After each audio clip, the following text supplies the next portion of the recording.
He recorrido muchos senderos en busca de la sabiduría antigua. He conocido el fragor de la lucha política y el dulce murmullo de las cámaras iniciáticas.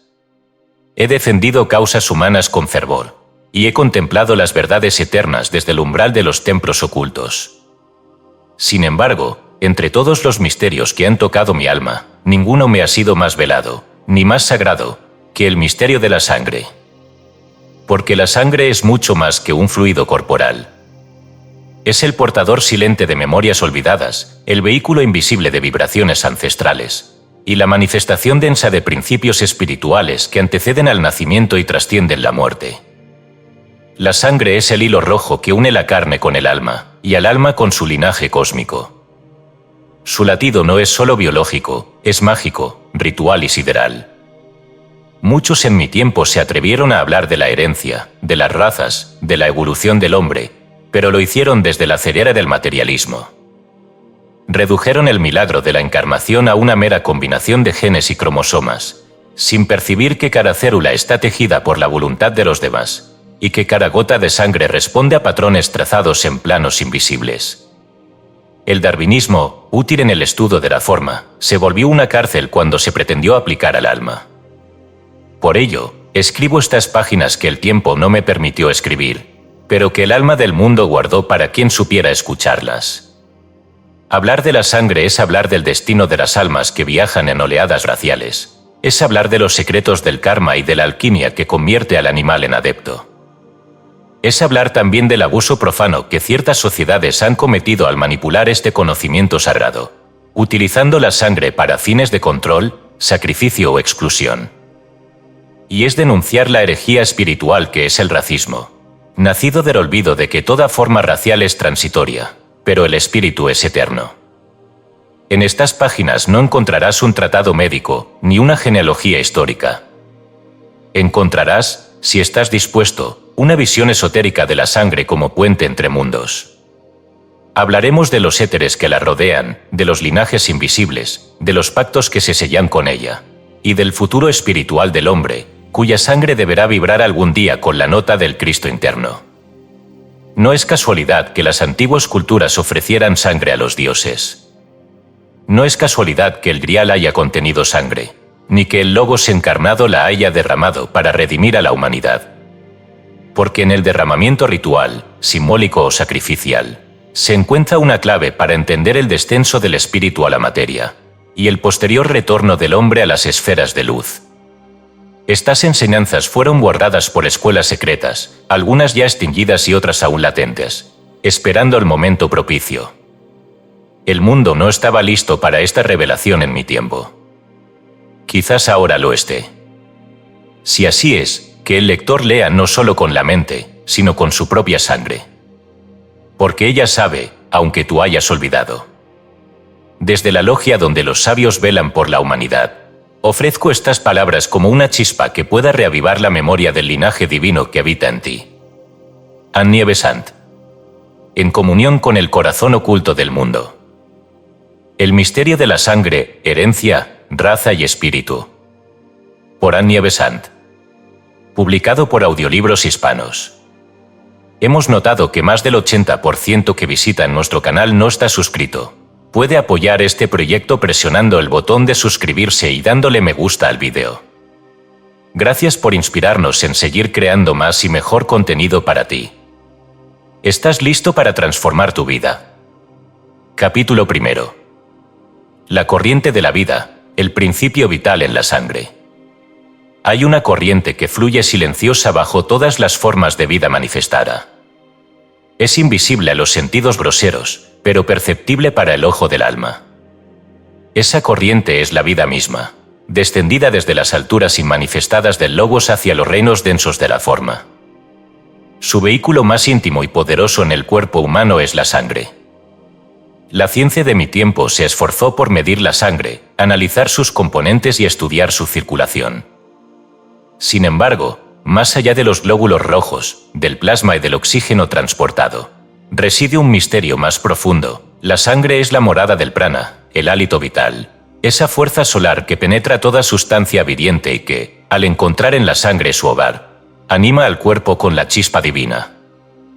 Cuando el niño nace, su sangre comienza a latir en armonía con la tierra.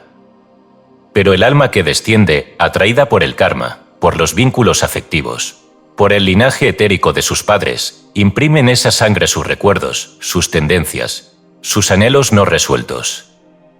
Así, la sangre no solo da vida física, sino que custodia el mapa de la encarnación. Quien comprende este misterio empieza a entrever por qué en los antiguos misterios se instruye al iniciado en el dominio de su sangre.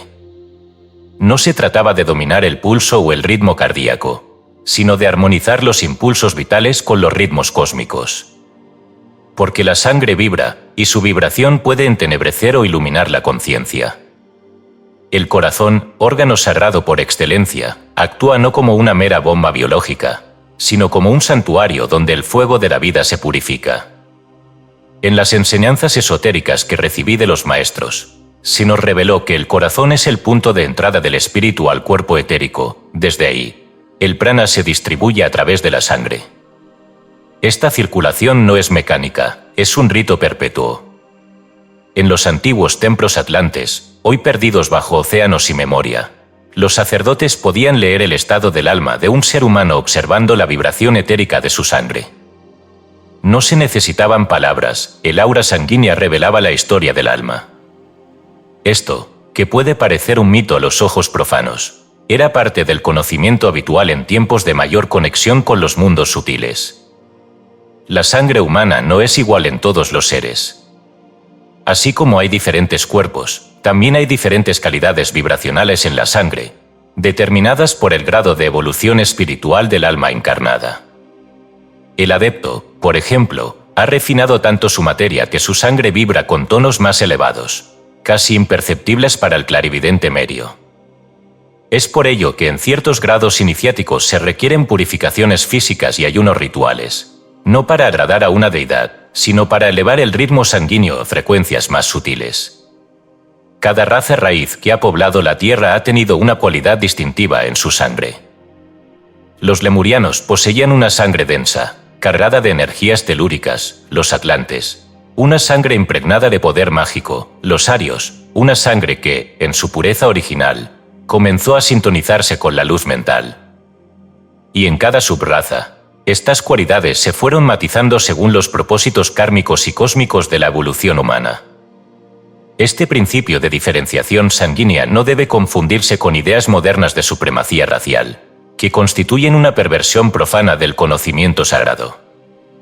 Las diferencias en la sangre no implican superioridad, sino etapas distintas en la evolución del alma colectiva, así como los colores del día no son superiores unos a otros, sino aspectos de un mismo ciclo solar. La sangre, al ser animada por el prana, es también el instrumento mediante el cual el cuerpo responde a las emociones. Un sobresalto, una tristeza profunda, una inspiración sublime. Todo afecta la calidad vibracional de la sangre, la cual reacciona como un lago tocado por el viento. Por eso en la magia antigua se decía que el conjuro reside en la sangre, no porque ésta sea mágica por sí sola, sino porque su campo etérico es un espejo donde se reflejan las fuerzas invisibles. En ciertos linajes espirituales se ha conservado la sabiduría de proteger la sangre. No se trata de prácticas supersticiosas, sino de una comprensión intuitiva de que toda pérdida de sangre, especialmente en los rituales, en el parto, en la muerte o en la violencia, genera una apertura energética que puede atraer entidades del bajo astral o del plano etérico inferior. De ahí que los antiguos ritos de guerra, sacrificio o menstruación estuvieran acompañados por cánticos, símbolos o periodos de aislamiento, eran medidas de protección para el alma, no castigos ni tabúes sin sentido. Así, la sangre se revela como el río donde el alma flota durante su estancia en la materia, y donde los mundos superiores pueden verter su influencia si el cauce es limpio y sagrado. No es casualidad que en las ceremonias cristianas más profundas se invoque la sangre del Redentor como símbolo de redención y comunión espiritual. Tampoco es azar que las culturas más arcaicas hayan ofrecido sangre en sus altares. Lo que todas sabían, aunque con distintos lenguajes, es que la sangre es el puente, el contrato, el canal. Para el estudiante de ocultismo, comprender la sangre es comenzar a comprender el misterio de la encarnación misma.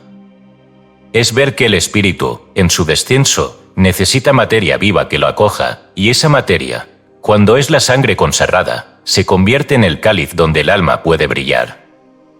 Y así, desde la corriente de la vida que fluye en cada ser, comienza a delinearse el mapa invisible del alma encarnada. Capítulo 2. La herencia invisible, génesis del linaje espiritual. El hombre no es únicamente el heredero de una estirpe biológica. Más allá de los apellidos, las tierras, los monumentos y las genealogías de piedra, existe una línea de herencia más antigua, más profunda, más real, aquella que se transmite de alma a alma, de vibración a vibración, como un fuego que no pertenece a este mundo pero que arde en el centro de cada ser. Esta herencia invisible es el hilo de oro que conecta a los seres humanos no por sangre física, sino por afinidad vibracional. El alma que encarna no lo hace al azar, ni por una simple combinación de factores genéticos, sino por atracción kármica, por resonancia espiritual con ciertas líneas de experiencia y evolución. Y así, cada familia en el mundo no solo alberga la historia de sus cuerpos, sino la historia silenciosa de los vínculos ocultos entre las almas que la conforman. Existe una ley esotérica, apenas esbozada en los antiguos tratados de Adyar, que podríamos nombrar como la ley de afinidad álmica. Dicha ley enseña que el alma busca encarnar dentro de una matriz vibratoria que le sea familiar por experiencias pasadas, por deudas no saldadas o por propósitos que requieren cumplimiento. Así como los planetas giran dentro de órbitas específicas determinadas por la atracción de los cuerpos celestes, así también las almas giran en torno a linajes espirituales invisibles, repitiendo encuentros, pactos, aprendizajes. La sangre física es la vestidura del alma en cada encarnación, pero el linaje espiritual no está sujeto al ADN. Existen seres cuya sangre terrenal difiere, y sin embargo pertenecen a una misma familia espiritual. Se reconocen por la mirada, por la palabra, por el gesto, por el propósito. Se buscan y se encuentran a través de los siglos. Su herencia no es genética, sino luminosa. Este linaje invisible ha sido preservado por ciertas órdenes internas desde los días de la Atlántida. Las escuelas de misterios, que aún en mi época susurraban tras los velos del silencio, enseñaban que el alma no desciende por capricho, sino siguiendo una línea de transmisión de sabiduría que ha de continuar en la tierra. Aquellos que portan semillas antiguas en sus corazones no siempre nacen entre grandes, pero sus obras lo revelan. Son los portadores del fuego oculto. He conocido almas que, encarnando en familias sencillas, han irradiado una luz que ninguna educación formal puede explicar. He observado a niños con una mirada demasiado profunda para su edad, y he sabido, sin palabras, que su linaje no era reciente. Vienen de lejos, de otras razas, de otras edades del mundo, y su herencia es la promesa que traen consigo. Ellos son los hijos del karma luminoso, sembrados estratégicamente para traer equilibrio en los ciclos de decadencia. En mi tiempo, la ciencia intentó reducir todo legado humano a la genética, a la sangre como archivo de lo físico.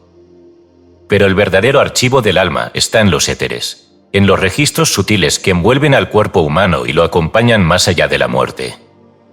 Cada uno de nosotros posee un campo vibratorio único que contiene la suma de todas nuestras existencias, nuestras lealtades espirituales, nuestras caídas, nuestras conquistas silenciosas. Y esa herencia, que no se ve pero se siente, guía el curso de nuestras decisiones más profundas. Cuando un alma encarna, lo hace en una familia que posee ciertos patrones no solo de carácter, sino también de destino.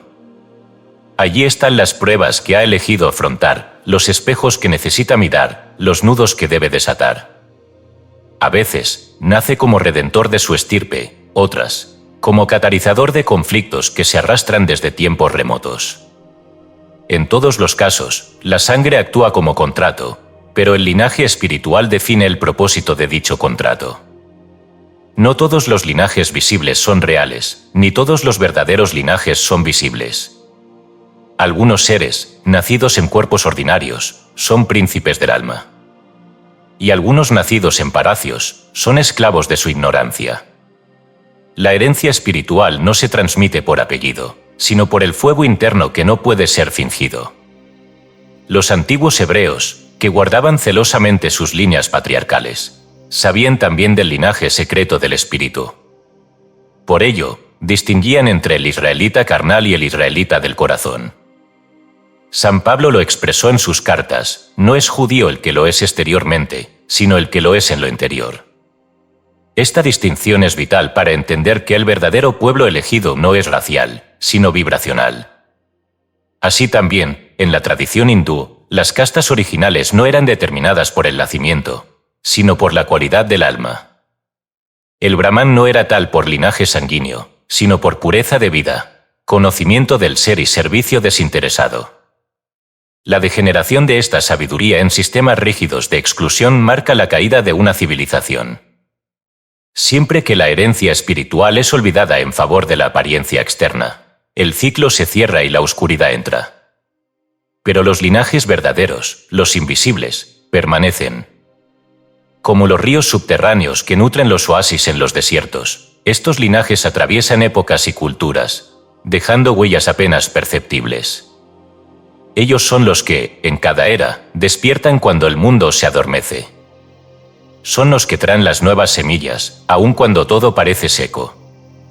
El alma que lee estas líneas y siente un llamado antiguo, es probable que pertenezca a uno de estos linajes.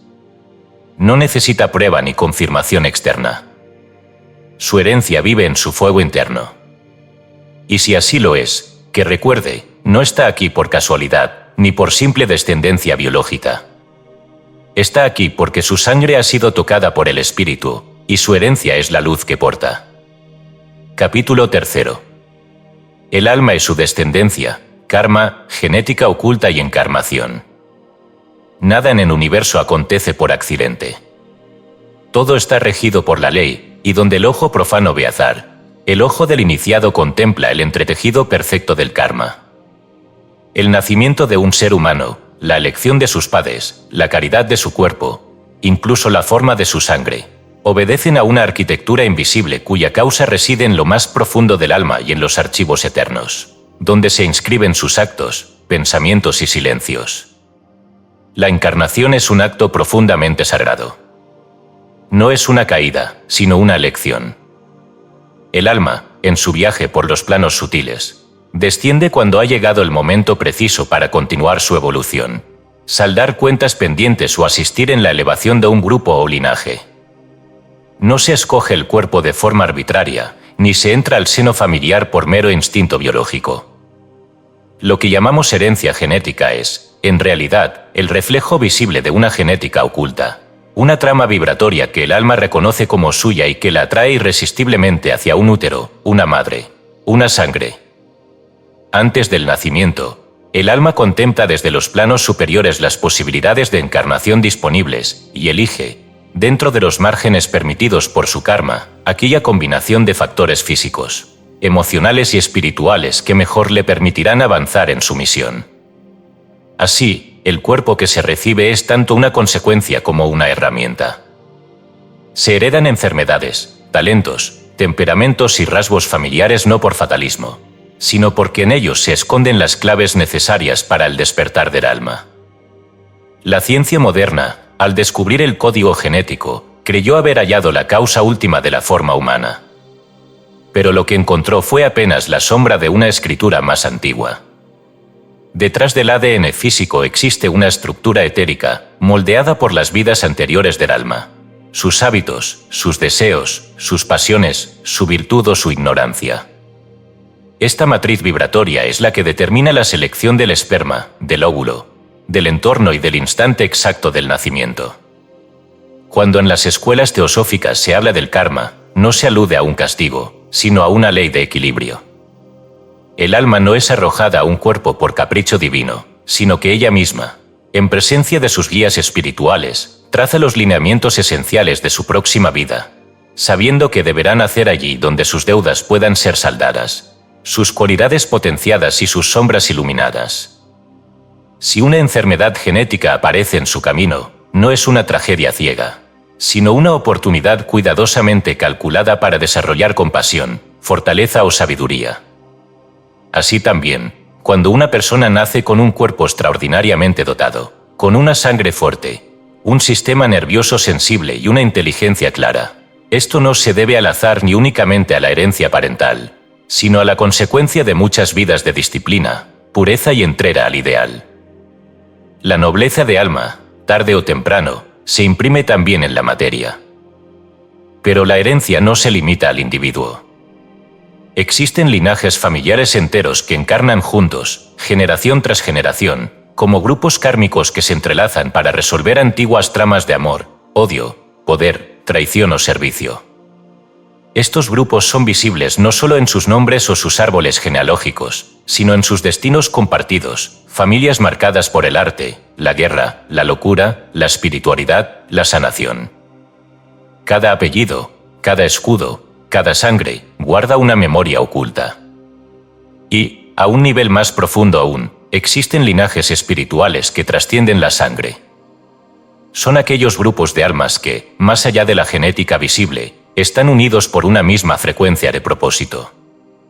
Se reconocen sin palabras, se encuentran sin buscarse. A veces nacen dentro del mismo linaje biológico, otras veces, como amigos, amantes, discípulos, adversarios. Siempre hay una resonancia que los atrae, pues llevan en común una misma nota vibratoria grabada en sus campos etéricos. La encarnación, entonces, es una respuesta. Es el eco de decisiones tomadas en otros planos. El alma no baja porque sí, baja porque ha oído un llamado. A veces, ese llamado proviene de un grupo familiar que necesita ser transformado, otras veces, de una nación, de un ideal, o de una promesa hecha a otra alma antes del nacimiento. Toda encarnación auténtica, es decir, toda encarnación consciente de su propósito, es un acto de servicio. Ahora bien, si la herencia espiritual condiciona la encarnación, ¿cómo se relaciona con la sangre? La respuesta está en la alquimia interna. La sangre que fluye en nuestras venas no solo lleva oxígeno y nutrientes, lleva vibraciones, memorias, impulsos, tendencias. La sangre es el medio donde se inscribe la historia de nuestros ancestros y el sello de nuestro linaje kármico. Pero el alma, si está despierta, puede transformar esa sangre desde dentro, purificándola, elevándola, convirtiéndola en un cáliz donde la luz pueda derramarse. Este proceso no es simbólico, sino real. Los grandes místicos, santos y sabios de todas las tradiciones han realizado esta alquimia. A través de la meditación, el ayuno, la oración, el canto sagrado, el pensamiento puro y la devoción al bien, han logrado elevar la vibración de su sangre, liberándola de las impurezas heredadas y transformándola en vehículo de luz. En ellos, la genética oculta se volvió visible, sus cuerpos sanaban con el tacto, su voz transmitía paz, su sola presencia elevaba el alma ajena. Este es, en última instancia, el propósito oculto de la encarnación, transformar la materia mediante la irradiación del espíritu. Heredamos cuerpos, sí, heredamos enfermedades y pasiones, también. Pero no para rendirnos ante ellas, sino para transmutarlas. El karma no es una cadena, sino una escalera. Y el alma que conoce su herencia, puede redimirla. Muchos temen a la sangre por su densidad, su peso, su vínculo con lo animal. Pero los iniciados saben que en la sangre se esconde también el fuego del espíritu, esperando ser liberado. El que descubre esto no teme a su linaje, ni a su cuerpo, ni a su destino. Comprende que todo fue tejido con exactitud para su ascenso, y que cada gota de su sangre es un recuerdo de su propósito en este mundo. Capítulo 4. Sangre y conciencia, el éter sanguíneo y los centros de luz. En lo más profundo del cuerpo humano, donde la materia se funde con el aliento divino, existe un campo sutil que la ciencia aún no ha tocado, pero que los antiguos sabios conocían con certeza, el éter sanguíneo. Este no es una sustancia visible ni mensurable con instrumentos, pero es tan real como el calor que precede al fuego, o el perfume que anticipa a la flor. El éter sanguíneo es el vehículo oculto de la conciencia en el cuerpo físico, es el puente entre el alma encarnada y su templo viviente. Toda sangre está impregnada de prana, el principio vital solar, pero más allá del prana existe una vibración más fina, una energía que responde directamente a los pensamientos, emociones y aspiraciones del ser humano. Esta energía forma un campo sutil alrededor de la sangre, una especie de aura interna que los clarividentes perciben como una luz fluctuante en torno a las arterias principales y al corazón. Esta luz no es estática, y su coloración, intensidad y ritmo varían según el estado de conciencia del individuo. La sangre, en su aspecto físico, transporta oxígeno y nutrientes. En su aspecto etérico, transporta símbolos, ideas, deseos y memoria espiritual. Cada gota de sangre vibra con una nota determinada, y esas notas componen el canto interno del alma encarnada. Así como un instrumento desafinado produce disonancia, una sangre impregnada de pensamientos caóticos genera interferencias en la manifestación de la voluntad espiritual. El éter sanguíneo es, por tanto, un espejo fiel del estado interno del ser.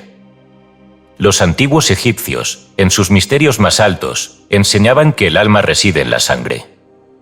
No porque literalmente estuviera allí aprisionada, sino porque la sangre es su principal canal de expresión en el mundo material. El corazón, centro de la circulación, era considerado el trono del alma, y sus latidos eran vistos como respuestas del alma ante la luz o la sombra. Por eso los sacerdotes egipcios podían diagnosticar el estado espiritual de una persona con solo observar los ritmos de su pulso, el color de su piel y la vibración de su aliento. En el cuerpo humano existen centros energéticos conocidos por algunas escuelas como chakras, y por otras como lotos, sellos o ruedas.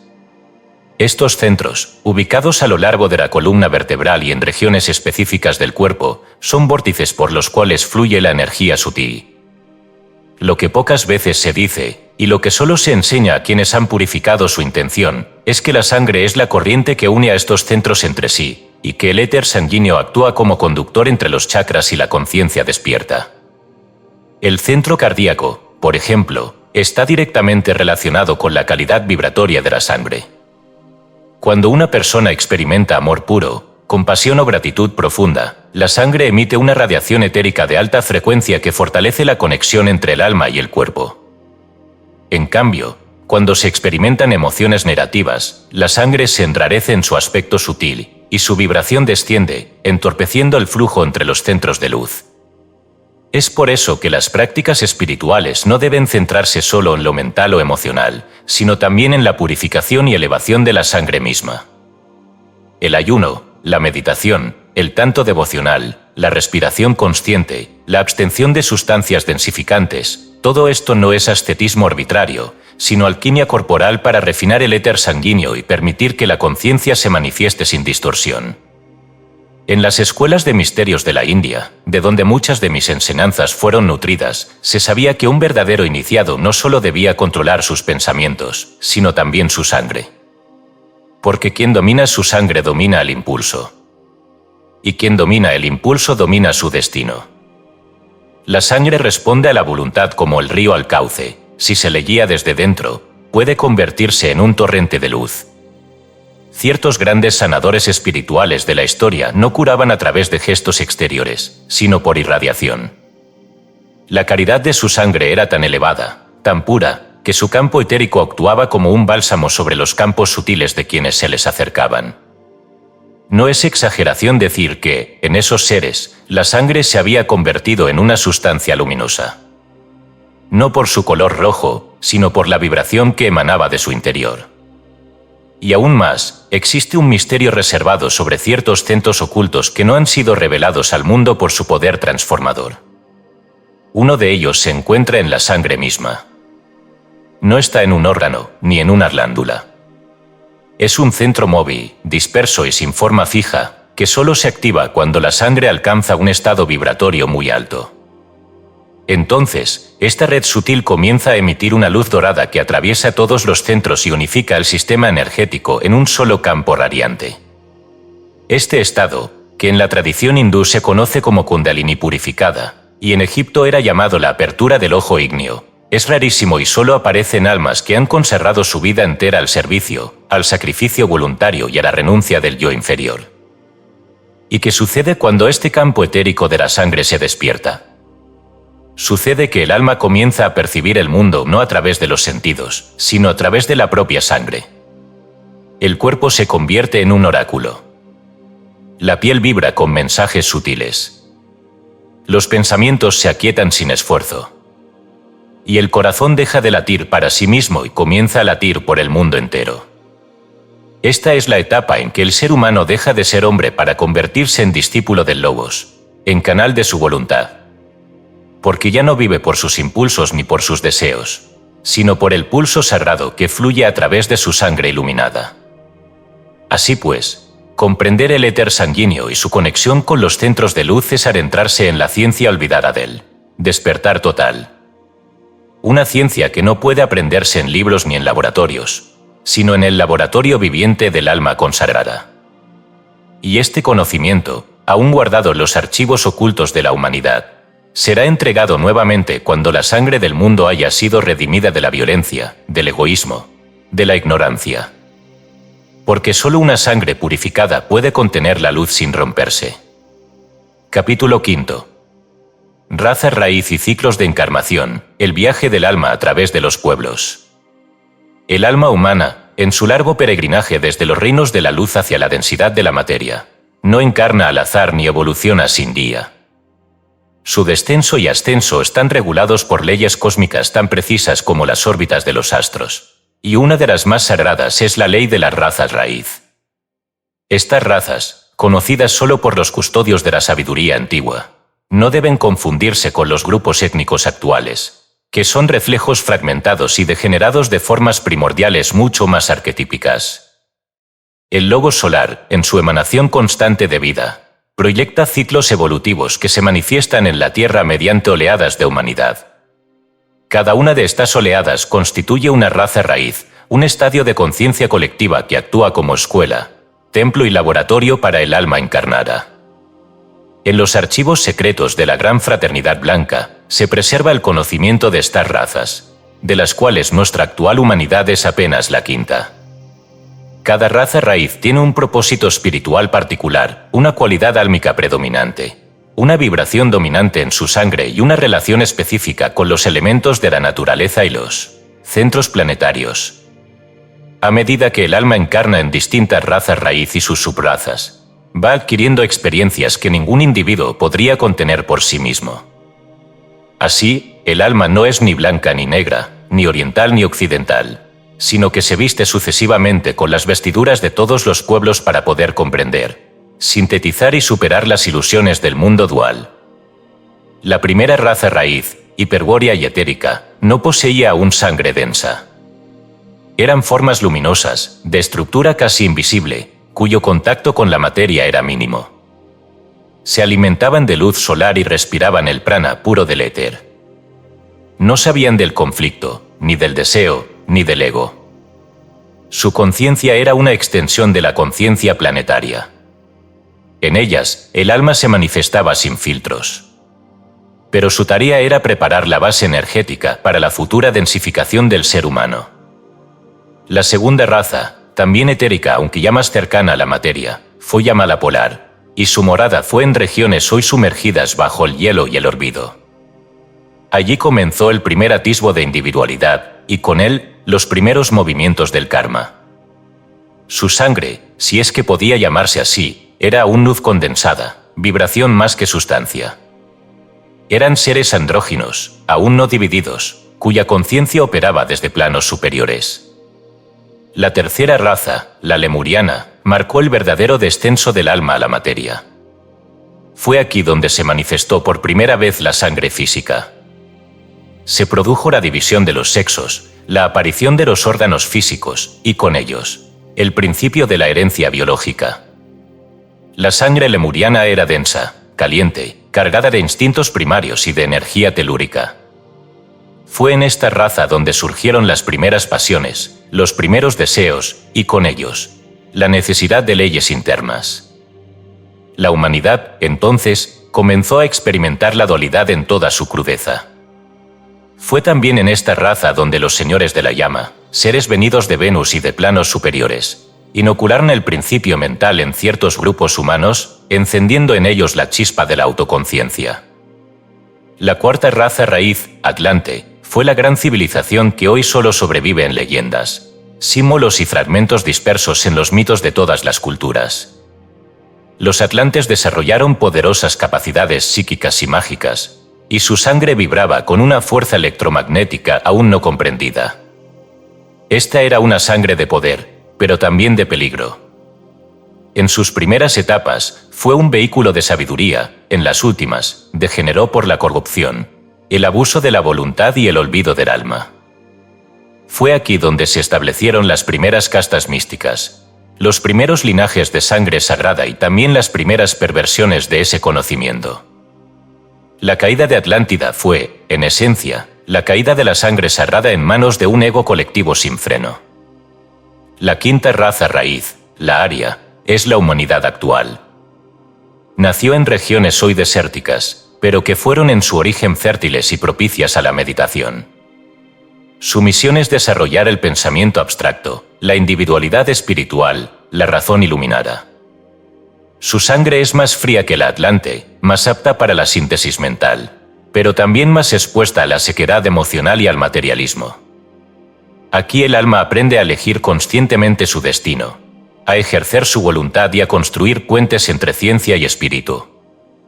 El gran desafío de esta raza es reintegrar la intuición perdida sin negar la mente conquistada. Dentro de esta quinta raza se hallan múltiples subrazas, pueblos y culturas que han florecido y caído, cada una con su lección particular. Grecia trajo el ideal de la belleza y el pensamiento filosófico. Roma, la ley. Egipto, la muerte como transformación. India, la unión con el absoluto. América, aún en su juventud, encarna la síntesis, la mezcla de sangres, el laboratorio de la futura humanidad. La sexta raza raíz, aún por venir, emergerá cuando el alma colectiva haya aprendido a vivir no desde la mente divisoria, sino desde el alma sintiente. Será una humanidad luminosa, capaz de comunión telepática, de servicio global, de fraternidad vibratoria.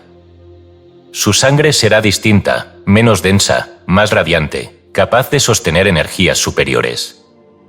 En ella, los centros de luz del cuerpo estarán despiertos desde el nacimiento. Pero solo podrán hacer si la humanidad actual purifica su sangre, su pensamiento y su propósito. No habrá salto sin sacrificio. Y más allá aún, la séptima raza raíz, final de este ciclo planetario, será una humanidad solar, donde el alma no encarnará por necesidad kármica, sino por amor consciente. No habrá más nacimiento biológico como lo conocemos, sino manifestación directa del espíritu en formas de luz. Su sangre no será roja, sino blanca, como leche luminosa. Será la sangre del Logos manifestado en plenitud. Este viaje del alma a través de las razas y de los pueblos es el sendero de la redención. Cada pueblo tiene su don, su dolor, su deuda. No existe pueblo elegido por privilegio, sino por responsabilidad. Y todos, en algún momento, deberán encarnar en cada uno, para aprender desde dentro lo que desde fuera solo se juzga.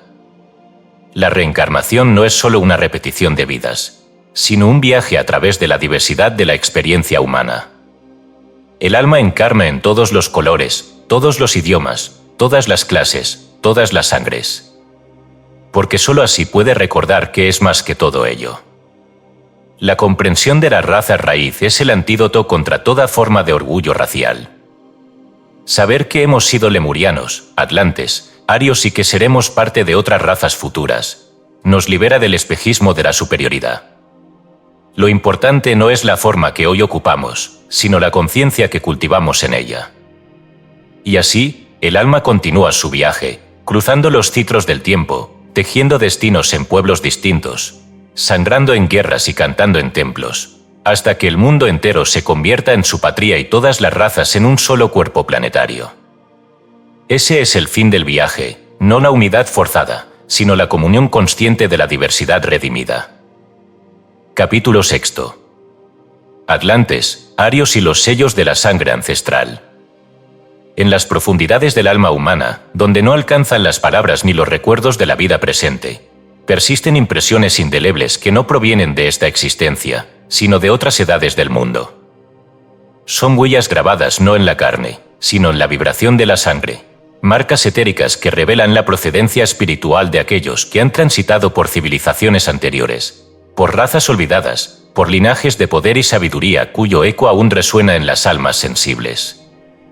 Estos son los sellos de la sangre ancestral.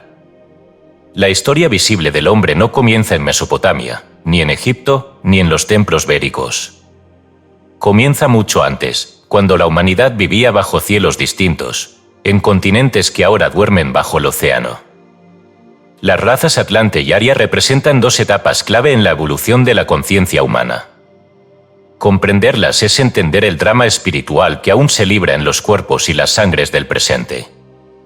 Los atlantes, herederos de la tercera raza raíz y artífices de la cuarta, desarrollaron una civilización poderosa, profundamente mágica, en la que la sangre se convirtió en un símbolo de poder y de linaje. Su conocimiento de las fuerzas elementales era vasto, y su uso de la energía etérica a través del cuerpo humano les permitió construir, mover y transformar la materia con la sola fuerza de la voluntad. Pero ese poder residía, en gran parte, en la cualidad vibratoria de su sangre. La sangre atlante estaba saturada de una energía astral densa, mezcla de emoción desbordante y poder mental incipiente. Eran seres de emociones intensas, pasiones poderosas y voluntad enfática. A través de rituales específicos, influyen sobre su sangre para activar capacidades ocultas, abrir centros energéticos o potenciar linajes específicos. Las castas de iniciados guardaban este secreto, y lo transmitían a través de líneas familiares que eran cuidadosamente seleccionadas por su pureza vibracional. El matrimonio, en los altos círculos atlantes, no era asunto del deseo, sino de la afinidad energética de la sangre. Pero así como cultivaron el poder, los atlantes también cayeron en su uso egoísta. La sangre fue usada para prácticas oscuras, pactos con entidades inferiores, manipulación genética y esclavitud energética. Se desarrollaron linajes dedicados a propósitos nefastos, donde el control de la sangre era el control del alma. Fue esta corrupción, más que cualquier cataclismo físico, lo que provocó la caída final de Atlántida, la traición a la sangre sagrada. No todos los atlantes desaparecieron. Algunos migraron antes del colapso, llevándose consigo fragmentos de su sabiduría. Estos grupos formaron los núcleos de las futuras civilizaciones postdiluvianas, egipcios, toltecas, druidas, chinos antiguos, incluso ciertas castas brahmánicas. Allí, en silencio, los portadores de la sangre atlante conservaron parte del fuego original, ahora velado por rituales, mitos y genealogías ocultas. Y así nació la raza aria, la quinta, que debía redimir el poder que Atlántida había corrompido. A diferencia de sus predecesores, los arios fueron llamados a desarrollar la mente concreta, el discernimiento, la razón, el lenguaje y la individualidad consciente. Su sangre, en consecuencia, comenzó a vibrar de forma diferente, menos astral, más mental. Se enfrió ligeramente en su fuego interior, para dar paso a la claridad reflexiva. El alma aria es más introspectiva, menos impulsiva, más constructora del pensamiento abstracto. Sin embargo, los arios heredaron también los conflictos no resueltos de los atlantes. Muchas almas que vivieron el colapso de Atlántida reencarnaron en los primeros pueblos arios con el propósito de reparar su karma. Algunas fundaron escuelas de sabiduría, otras revivieron viejos errores. Y así, los sellos de la sangre ancestral siguieron operando silenciosamente en las nuevas civilizaciones. ¿Qué son estos sellos? Son marcas etéricas en el campo vibratorio de la sangre que corresponden a ciertos linajes espirituales. Un individuo que, en vidas pasadas, perteneció a un linaje sacerdotal atlante, puede nacer hoy con una afinidad innata hacia lo ritual, lo mágico, lo simbólico. Otro, que participó en órdenes guerreras, puede tener una sangre cuya vibración responde al conflicto, a la estrategia, al liderazgo. Estos impulsos no provienen de la genética biológica, sino de la herencia vibracional, que se imprime en el éter de la sangre al momento de la encarnación. Algunos portan sellos de sabiduría, que los hacen sensibles a verdades que nunca aprendieron, a idiomas que nunca estudiaron, a doctrinas que nunca leyeron. Otros portan sellos de oscuridad, que los arrastran a pasiones antiguas, a vicios que retornan con fuerza inexplicable, a vínculos kármicos que desafían la lógica. Y hay quienes, raros pero cada vez más visibles, portan sellos de redención. Almas que se ofrecen voluntariamente a encarnar en sangres contaminadas para purificarlas desde dentro, aceptando la carga de linajes enteros para transmutar el pasado. La existencia de estos sellos fue conocida por los sabios del Tíbet, por los guardianes de los misterios de Eleusis, por los iniciados del Nilo y por los verdaderos alquimistas de Europa. Todos ellos sabían que la sangre es una escritura y que, bajo ciertas condiciones, puede ser leída. No con la vista, sino con el alma.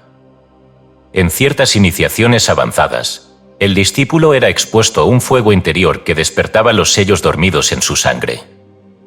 Al hacerlo, recordaba vidas anteriores, responsabilidades no cumplidas, pactos olvidados. Esta experiencia no era meramente mística, era biológica, energética, transformadora. Algunos no podían soportarla y caían enfermos o perdían la razón. Solo aquellos que habían purificado su corazón eran capaces de sostener el peso de la memoria ancestral. Hoy, muchos sienten un llamado antiguo en sus venas, un fuego que no comprenden pero que los inquieta. Son los descendientes de linajes perdidos, los herederos de promesas inconclusas. Aún sin saberlo, su sangre vibra con los ecos de Atlántida, con los cantos de los arios primordiales, con los tambores de Lemuria. Y ese llamado no desaparecerá hasta que sea atendido. No basta con recordar. Es preciso redimir. Cada ser humano que lleva un sello ancestral tiene la oportunidad de purificarlo, de convertirlo en fuente de luz. Al elevar su conciencia, su sangre cambia, y al cambiar su sangre, altera la vibración del linaje entero. Así, el trabajo del alma no es solo personal, sino colectivo. Uno solo puede liberar a muchos. Porque la sangre, cuando es consagrada al espíritu, recuerda su origen estelar y vuelve a cantar el himno olvidado de los dioses. Capítulo 7. El pueblo elegido y el arquetipo del sacrificio sanguíneo. Entre todos los símbolos que han recorrido la historia de las religiones y los pueblos, ninguno ha sido tan persistente ni tan profundamente esotérico como el del sacrificio de la sangre.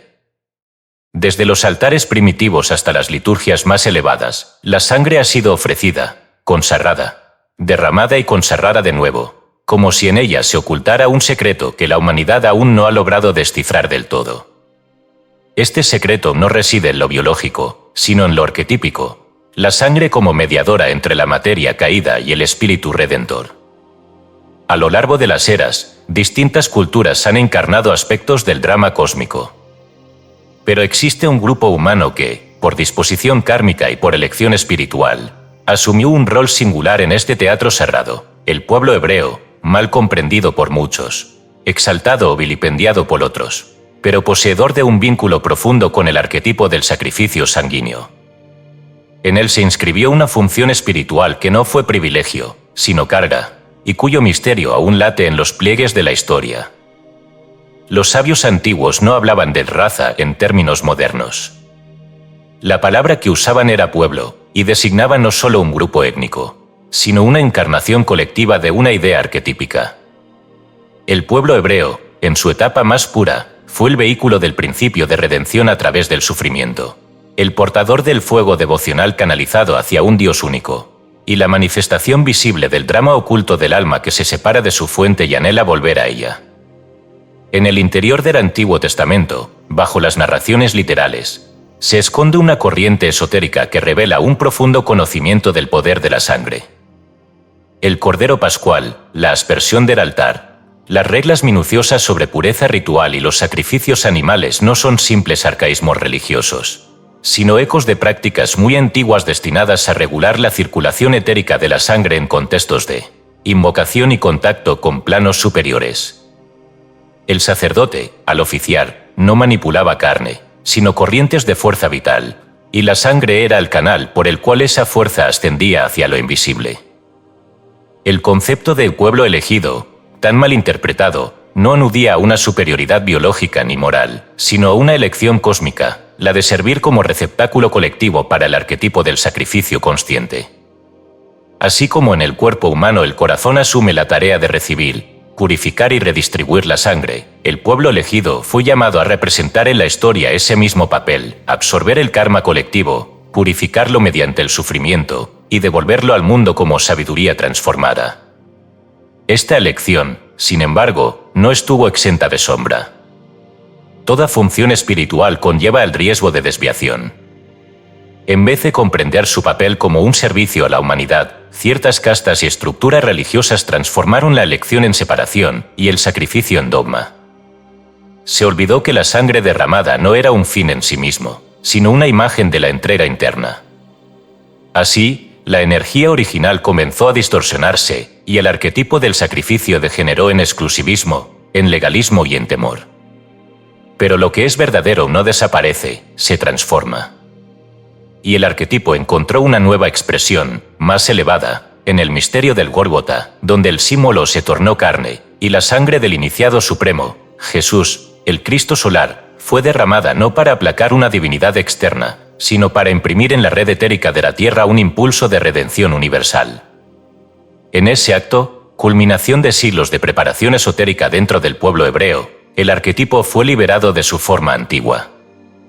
El sacrificio dejó de ser un rito externo y se convirtió en una alquimia interior. Ya no era necesaria la sangre de animales, porque el alma, al despertar, podía ofrecer su voluntad, su ego, su ignorancia, y consagrarlos al fuego del espíritu. Así, el pueblo elegido cumplió su función. No en la literalidad del poder, sino en la ocultación del misterio. Su sangre, marcada por generaciones de rito, dolor, diáspora y fidelidad, se convirtió en un espejo colectivo del proceso iniciático del alma humana.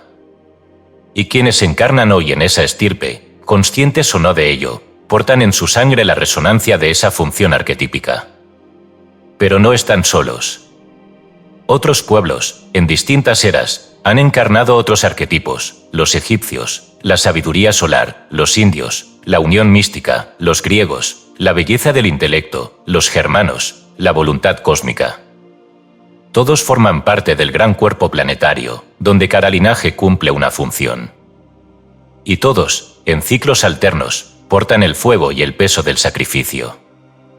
Porque el pueblo elegido no es uno, sino todos, en distintos momentos del tiempo.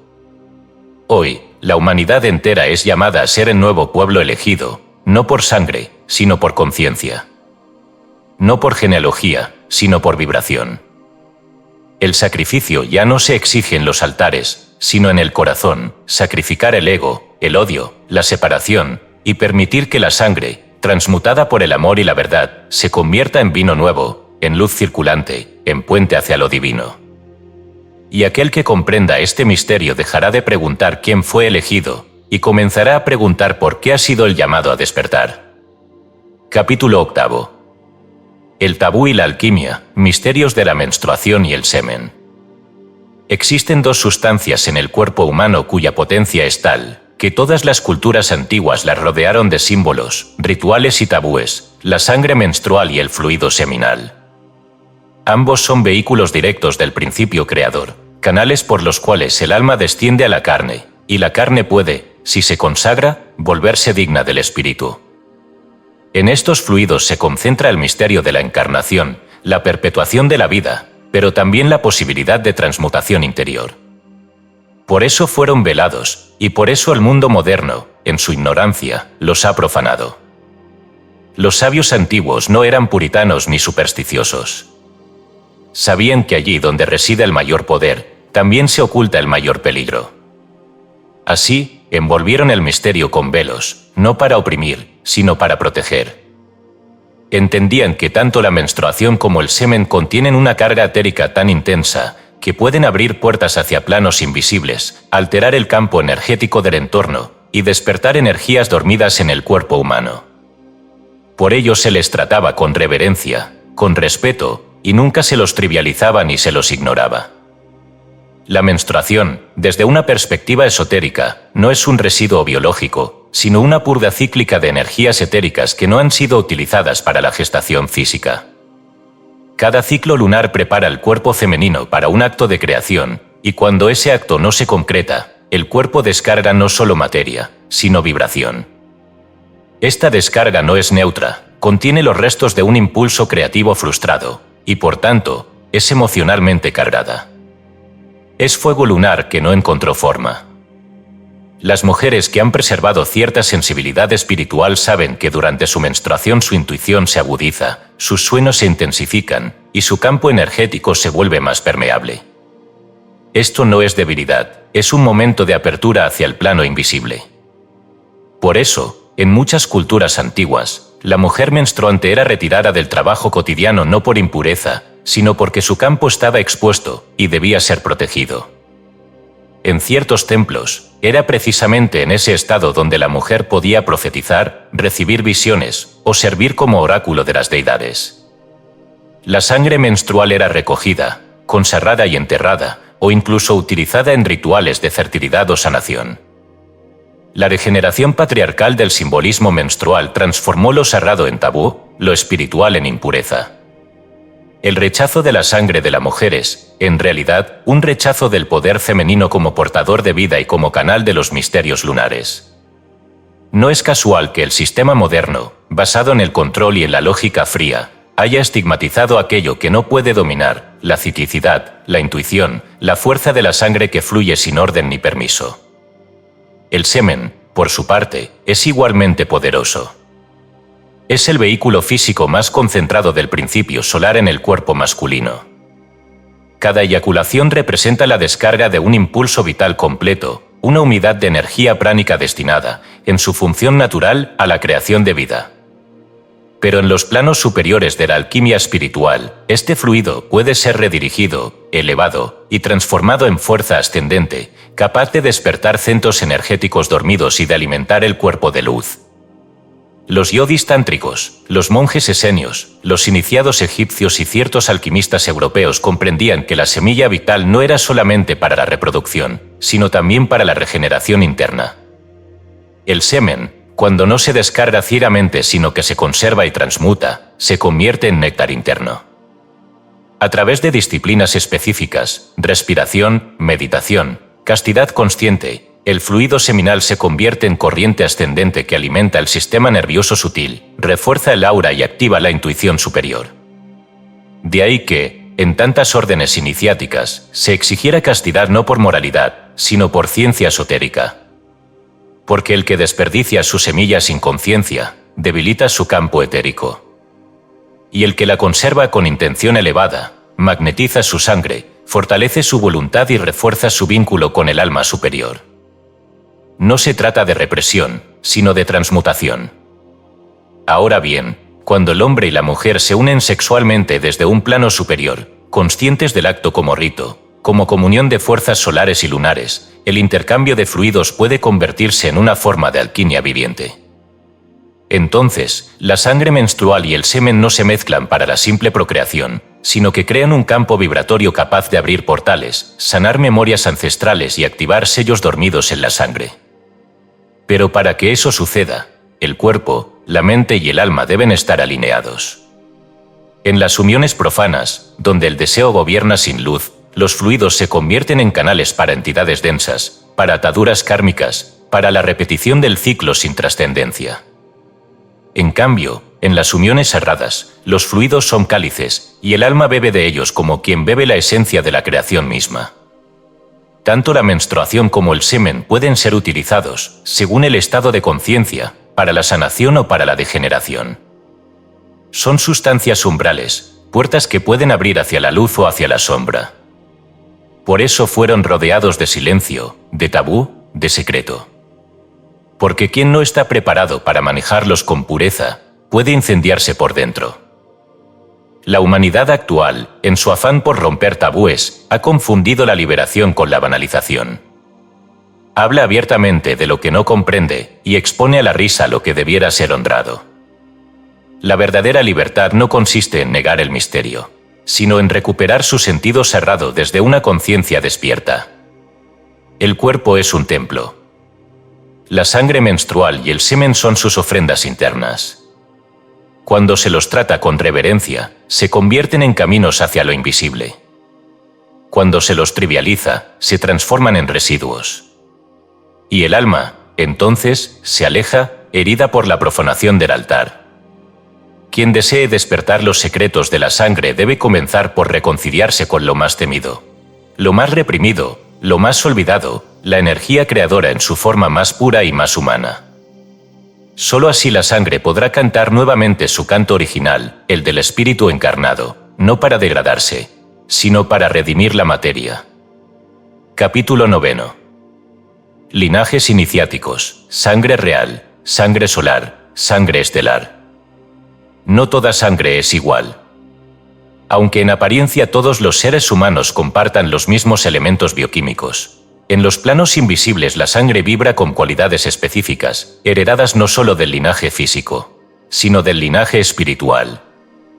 Existen sangres que llevan la marca del dolor kármico, otras la impronta de antiguas conquistas del alma, y unas pocas, muy pocas, portan el sello de los linajes iniciáticos, sangres que han sido templadas por el fuego de la conciencia, purificadas a lo largo de múltiples encarnaciones y consagradas al servicio de una causa mayor que la del yo personal. A través de la historia oculta de la humanidad, algunos linajes han sido escogidos, o más correctamente, se han ofrecido, para actuar como canales de transmisión entre los mundos superiores y el plano denso. Estos linajes no siempre han ocupado tronos visibles, ni han sido reconocidos por la historia oficial, pero en los planos sutiles su sangre ha vibrado de forma distinta, irradiando una frecuencia capaz de sostener y canalizar influencias de orden cósmico. El primero de estos linajes es el de la sangre real. Esta no debe confundirse con las casas monárquicas tal como las conoce el mundo profano. El término real proviene de rex, el regente, el que tiene la capacidad de gobernar la materia a través del espíritu. La sangre real no es necesariamente heredada por genealogía, aunque en ciertas épocas fue protegida mediante líneas familiares conscientes de su función. Es, ante todo, una frecuencia vibratoria que permite al alma recibir directamente la voluntad de planos superiores y manifestarla en forma de liderazgo, orden, justicia y visión trascendente. Los antiguos reyes sacerdotes, como Melquisedec, Rama, o ciertos faraones iniciados, no gobernaban por derecho hereditario, sino por consagración. Su sangre había sido elevada en rituales específicos, sometida a pruebas internas, y armonizada con las fuerzas planetarias para que pudieran actuar como puentes vivos entre el cielo y la tierra. Cuando la sangre real se separó del espíritu que la animaba, degeneró en linajes de poder sin virtud, y su caída fue inevitable. Pero el linaje invisible permanece, disperso entre los justos que aún hoy, sin títulos ni coronas, llevan en su sangre la llama del gobierno divino. El segundo linaje es el de la sangre solar, correspondiente a aquellos seres cuya evolución interna les ha permitido absorber directamente el fuego del logos solar y transmutarlo en energía vital de altísima frecuencia. Estos individuos no nacen con tal sangre, la forjan. A través de disciplinas internas, renuncias, sacrificios conscientes y comunión con los planos de luz, su sangre se transforma en un recipiente radiante capaz de sostener la luz solar sin ser consumida por ella.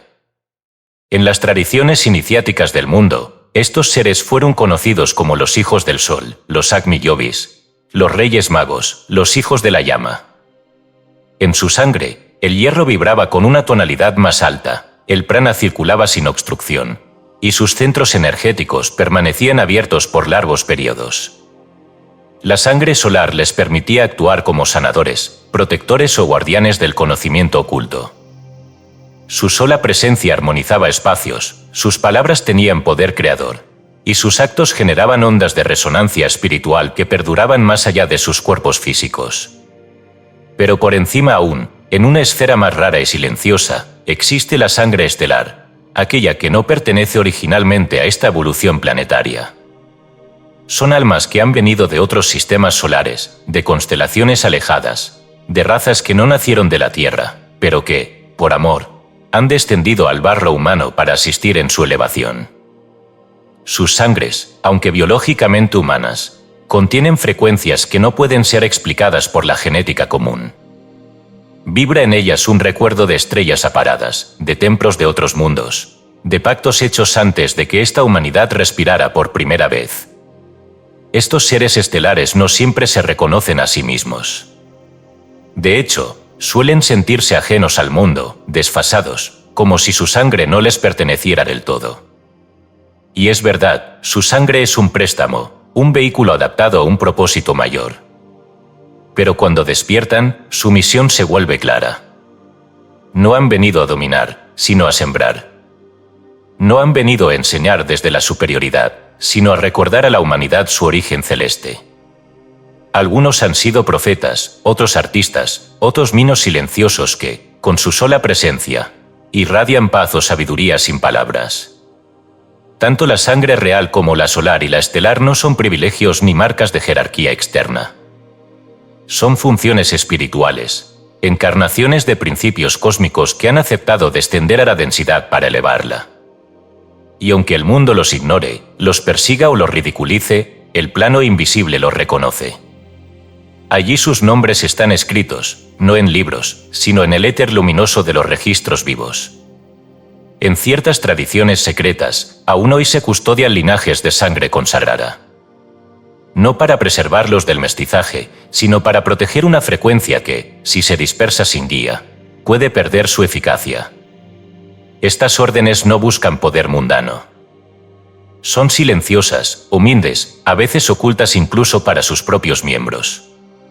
Pero cuando la humanidad se acerca a umbrales de crisis profunda, estos linajes se activan, y sus portadores, hayan sido conscientes o no de su herencia, comienzan a recordar, a ser llamados, a cumplir misiones que parecían olvidadas. El despertar de estos linajes no es romántico, ni fácil, ni exento de dolor. Implica renuncia, servicio, disciplina interna y, sobre todo, la aceptación del fuego que habita en su sangre.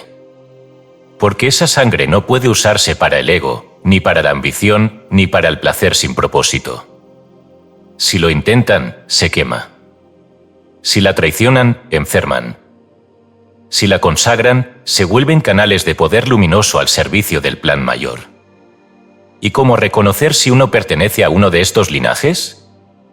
No por la genealogía, ni por el color, ni por la historia familiar. Se reconoce por el llamado interno que no cesa, por la atracción natural hacia lo sagrado, por el rechazo instintivo de la mentira, por la sensación de que uno está aquí para algo más que sobrevivir. Y, sobre todo, por la presencia constante de una fuerza que exige transformación. Quien porta esta sangre no puede dormir mucho tiempo. Porque ella misma clama, arde, despierta. Y cuando el alma responde, todo se alinea para el cumplimiento del destino. Capítulo 10. El juramento sanguíneo, pactos, ritos y la conservación del espíritu. En lo más profundo de la memoria de los pueblos, antes de que existiera la escritura, el contrato fue sangre. Donde hoy se estampan firmas y se sellan papeles, antes se abrían venas.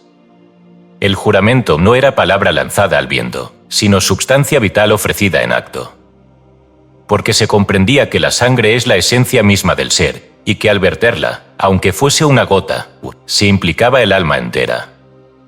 Desde los albores de la humanidad, los juramentos de sangre ocuparon un lugar central en los ritos sagrados, en las alianzas entre tribus, en las iniciaciones ocultas, e incluso en los pactos entre el hombre y lo invisible. Esta práctica, hoy olvidada o degradada, no era superstición, era magia viva, ciencia de las correspondencias, reconocimiento del poder que emana cuando el alma consagra su vehículo más íntimo, la sangre misma. No se derramaba sangre sin propósito. Cada gota vertida en un ritual sellaba un acuerdo profundo, no solo entre personas, sino entre planos. Porque cuando la sangre es expuesta en acto consciente y ritualizado, se convierte en un puente vibratorio entre el mundo material y las esferas invisibles. Se abre entonces una brecha en la membrana sutil del mundo, y las energías invocadas, sean superiores o inferiores, responden, atraídas por el sacrificio viviente. Así lo sabían los pueblos antiguos. En muchas culturas arcaicas, dos personas que deseaban sellar una alianza más allá del tiempo se cortaban la palma y unían su sangre. No era un gesto teatral, era un acto místico. Al mezclar sus sangres, fusionaban no solo su destino actual, sino también su karma futuro. Los antiguos decían, quien une su sangre, une su alma. Y si esa unión era traicionada, las consecuencias eran profundas, porque el espíritu había sido llamado a ser testigo. Este conocimiento fue conservado, de forma aún más refinada, en las escuelas de misterios. Allí, el juramento de sangre no se realizaba con cuchillos, sino con vibración. Durante ciertas ceremonias iniciáticas, el discípulo consagraba su sangre al camino, y a través de palabras sagradas, gestos rituales y canalización energética, su sangre era impregnada con un nuevo sello. A partir de entonces, el cuerpo entero vibraba de forma distinta, y el alma se ligaba a una corriente espiritual que ya no podía abandonar sin consecuencias internas. El juramento iniciático no era una obligación externa, sino una consagración interna. El discípulo ofrecía su sangre al espíritu, y con ello su voluntad, su tiempo, su cuerpo, su karma. No todos estaban preparados. Solo quienes habían purificado su intención, vencido sus pasiones inferiores y comprendido la magnitud del compromiso, podían sellar la sangre. Porque una vez hecho el juramento, la vida ya no les pertenecía por completo. Habían entrado en un pacto de evolución acelerada, donde el error se paga rápido, pero la luz se multiplica. En el plano esotérico, este juramento deja una marca vibratoria permanente. Es un sello etérico en la corriente sanguínea, perceptible para ciertos iniciados y entidades sutiles. El cuerpo se convierte en un templo consagrado. La sangre en un contrato viviente. El alma en una ofrenda en marcha. Sin embargo, no todos los juramentos de sangre han sido puros. En algunas civilizaciones decadentes, este conocimiento fue pervertido. Se usó la sangre para sellar pactos con fuerzas oscuras, para obtener poder, longevidad o favores en el plano astral inferior. Se practicaron rituales de sacrificio humano, se bebió sangre creyendo que se adquiría la fuerza del otro, se corrompió el símbolo hasta volverlo instrumento de esclavitud. Estos actos dejaron heridas profundas en el campo energético de la humanidad, y su sombra aún persiste en ciertas prácticas ocultas degradadas. Por eso, el juramento de sangre debe ser comprendido en su origen sagrado. No como un acto de violencia, sino como una consagración. No como manipulación, sino como acto de entrega voluntaria al espíritu. Hoy, aunque los rituales visibles hayan desaparecido, la sangre sigue siendo vehículo de promesa. Cuando un ser humano ofrece su vida a una causa, cuando se entrega por amor, cuando se sacrifica por algo mayor que él, su sangre vibra de forma distinta. Y aunque no haya rito externo, el plano espiritual lo registra. Porque el verdadero juramento sanguíneo no necesita cuchillo, se realiza con intención pura y fuego interno. La conservación del espíritu en la sangre no es entonces una metáfora, sino una posibilidad real. Hay personas cuya sangre ha sido templada por vidas de servicio, de verdad, de pureza. En ellos, la sangre se convierte en relicario viviente del espíritu. Y al morir, esa vibración permanece en la tierra, dejando una huella invisible que inspira, protege y despierta a otros. Así han nacido los santos, los sabios, los mártires de la luz. Su sangre no fue derramada en vano, porque en su derramamiento, físico o simbólico, sellaron un pacto que aún resuena en el mundo. Y mientras haya hombres y mujeres dispuestos a consagrar su vida al ideal más alto, la sangre seguirá siendo el contrato vivo entre la tierra y el cielo. Capítulo 11. El racismo como herejía, la desviación del misterio sagrado. Hay desviaciones que son errores de juicio. Otras, que son producto de la ignorancia. Pero algunas, las más peligrosas, son herejías espirituales, falsificaciones profundas de verdades sagradas, distorsiones que nacen del orgullo y cristalizan en estructuras capaces de endurecer el alma y oscurecer la conciencia. Tal es el caso del racismo. El racismo es, en su raíz más oculta, una profanación del misterio de la sangre. Es la perversión de un conocimiento que, en su origen, era sagrado, el reconocimiento de que la sangre humana posee cualidades vibratorias diversas, ligadas a los ciclos del alma, a los linajes espirituales y a las razas raíz. Este conocimiento, custodiado por los sabios del mundo antiguo, fue velado, no por temor, sino por respeto. Porque sabían que si se colocaba en manos impuras, se convertiría en arma. Y eso fue precisamente lo que ocurrió. El racismo surgió cuando algunos, al observar las diferencias externas entre los pueblos, color de piel, idioma, rasgos, costumbres, supusieron que esas diferencias eran señal de superioridad o inferioridad intrínseca. Ignoraron la ley del karma, despreciaron la sabiduría de la reencarnación y olvidaron que el alma no tiene color, pero sí necesita muchas formas para completarse. La sangre de cada pueblo tiene una vibración única, es cierto.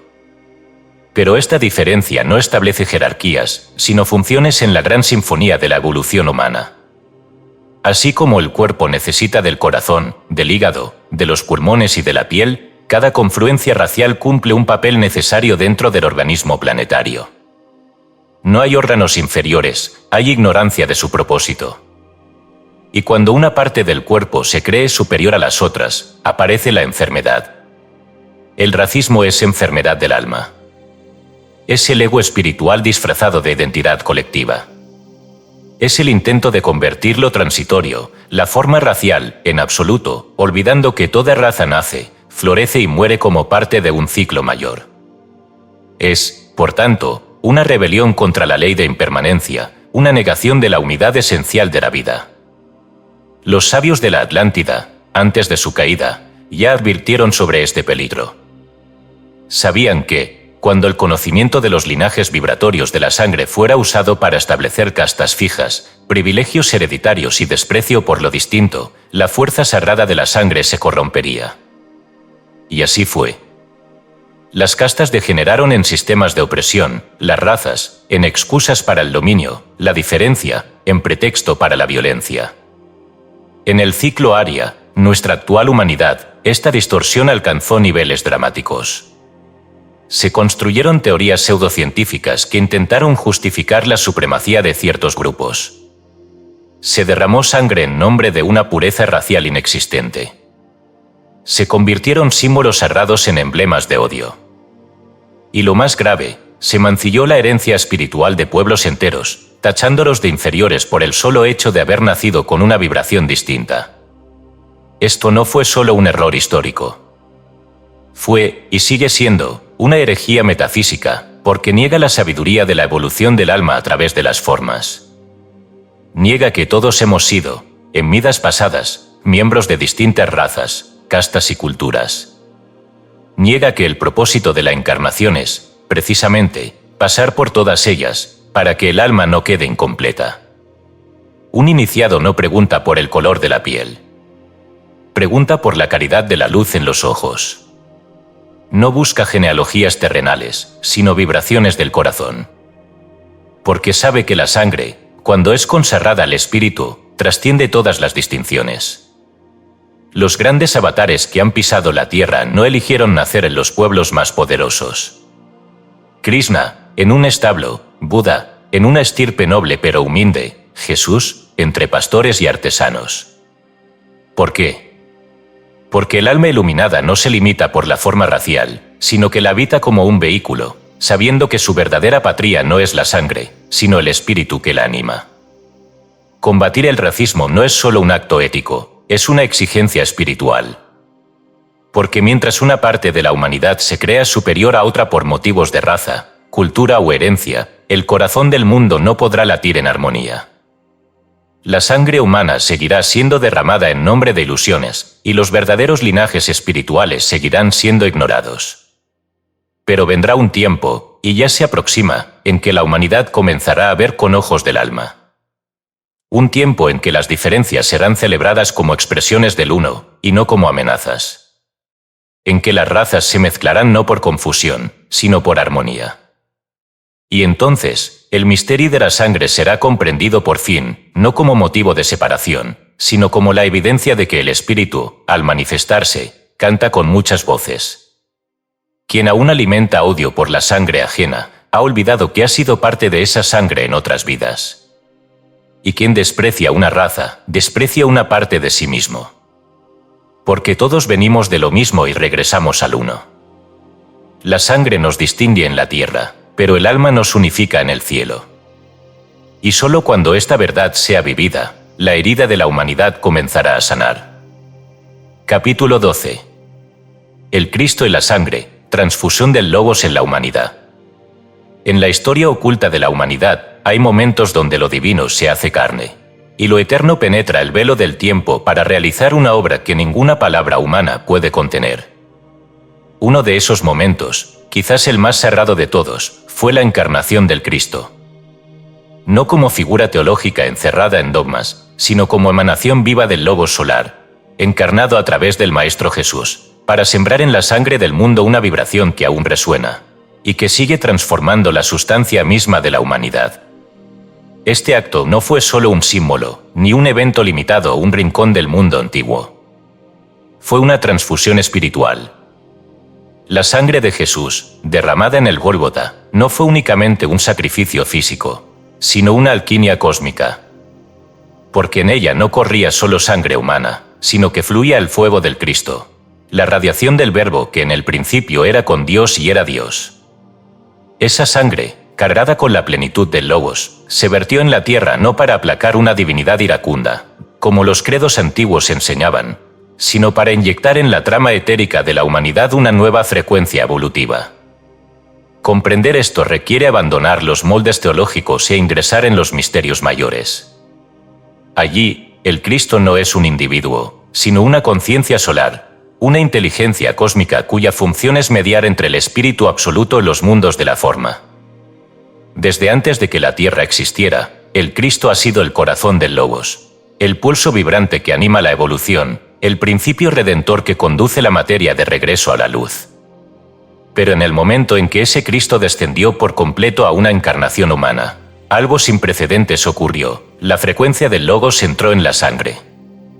En el cuerpo del Maestro Jesús, esa sangre no fue como la de los demás.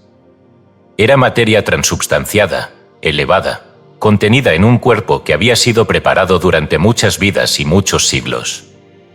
Su linaje físico, descendiente de estirpes sarradas y esenias, había sido cuidadosamente escogido para soportar esa vibración. Su linaje espiritual, aún más antiguo, provenía de linajes estelares. Por eso, cuando la conciencia del Cristo descendió sobre él, al decir de los esoteristas, en el bautismo en el Jordán, la sangre de Jesús se convirtió en recipiente directo del Logos solar. Y esa sangre, al ser derramada en el Calvario, no fue perdida. Penetró la tierra. Se unió al campo etérico planetario. Quedó impresa en la memoria vibratoria de la humanidad. Desde entonces, todo ser humano que se eleva en conciencia puede, si está preparado, conectar con esa frecuencia. Porque esa sangre no desapareció, vive en el campo sutil del planeta como corriente redentora, como código viviente, como símbolo y realidad. Los antiguos rosacruces sabían esto. Enseñaban que el verdadero grial no era una copa física, sino el aura etérica que captó las últimas gotas de esa sangre consagrada. Y que desde entonces, esa copa invisible flota en los planos sutiles, esperando ser tocada por aquellos cuyas almas han sido purificadas por el amor y el sacrificio consciente. Quien la toca, no con manos sino con pureza interior, recibe la transfusión mística, la activación de la conciencia crística en su propia sangre. Porque no se trata solo de creer en el Cristo, sino de cristificar la propia sustancia. Es decir, permitir que la conciencia superior del amor incondicional, de la voluntad divina, de la sabiduría silenciosa, penetre también nuestra sangre.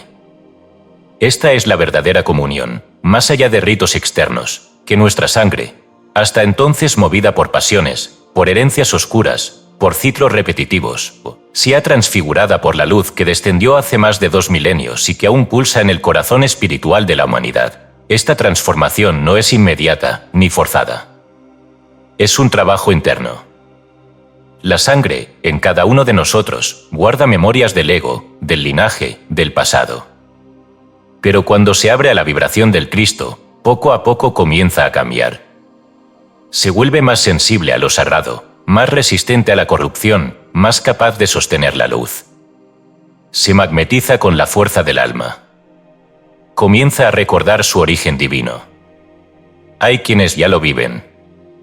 Aunque no lo sepan con palabras, su sangre ha sido tocada por la vibración crística.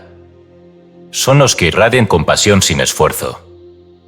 Los que perdonan más allá de la lógica. Los que sirven sin esperar recompensa. Su sangre es distinta, no por genética, sino porque ha sido impregnada por el mismo impulso que descendió en el Gólgota. Cristo no vino a fundar una religión. Vino a realizar una transfusión espiritual universal. Su sangre fue semilla. Y cada alma es tierra. Algunos la han acogido, otros aún la rechazan. Pero la semilla está allí, viva, activa, esperando el momento de germinar. Así, el Cristo y la sangre están unidos por un misterio que trasciende los tiempos. Y quien quiera seguir sus pasos no necesita derramar su sangre físicamente, sino consagrarla interiormente. Ofrecerla en cada acto, en cada pensamiento, en cada renuncia al ego, como un cáliz viviente donde el Logos pueda seguir manifestándose. Porque el Gólgota no fue un final. Fue el principio de una nueva evolución, tejida no en los libros, sino en la sangre de todos aquellos que han decidido llevar al Cristo en su pulso, en su respiración, y en el fuego silencioso que arde en lo más profundo del corazón. Capítulo 13. El futuro del linaje humano, mestizaje, síntesis y la raza del alma. Toda forma que se fragmenta busca reunificarse. Todo principio que se dispersa anhela síntesis. En la larga historia de la humanidad, las razas, culturas y linajes han sido manifestaciones necesarias de la diversidad divina, instrumentos de aprendizaje y canales para que el alma adquiera experiencia en múltiples tonos y matices.